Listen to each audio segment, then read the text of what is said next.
Hello বন্ধুরা, আজ আমি আপনাদের দেখাবো জিরাটের মা সিদ্ধেশ্বরী কালী মন্দির। হাওড়া থেকে কাটিয়াগামী ট্রেনে চেপে জিরা স্টেশনে নামতে হবে। সেখান থেকে 1 নম্বর প্ল্যাটফর্মের বাম দিক থেকে টোটো ধরে এই মন্দিরে যাওয়া যাবে। এই মন্দিরের কোনো প্রবেশদ্বার নেই। শোনা যায় কোনো এক সময় এই মন্দিরের পুজো কেলো ডাকাত শুরু করেন, তাই এই মন্দির ডাকাত কালীবাড়ি নামেও পরিচিত। সিদ্ধেশ্বরী কালী মন্দিরের বিপরীতে শ্রী শ্রী মহাকাল ভৈরবের মন্দির অবস্থিত। টেরাকাটার এই মন্দিরটি 600 বছরের প্রাচীন। শোনা যায় দেবী সতীর বালা এখানে পড়েছিল, তাই এইটা বলয়পীঠ নামে পরিচিত। আপনারা যদি এখানে আসেন তাহলে শনি আর মঙ্গলবার আসবেন, তাহলে এই স্থানে দর্শনার্থীর সমাগম দেখতে পাবেন।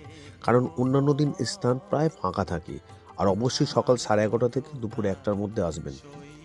কোনো এক সময় এই মন্দিরের পাশ দিয়েই ভাগীরথী নদী বয়ে যেত। কালক্রমে এখন সেটা চাষের জমিতে পরিণত হয়েছে।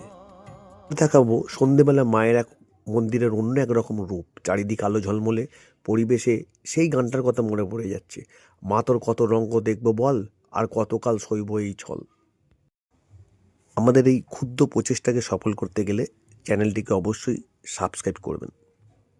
তাহলে বন্ধুরা, আজকের মতো এতটাই। নেক্সট ভিডিওতে আপনাদের সাথে দেখা হচ্ছে।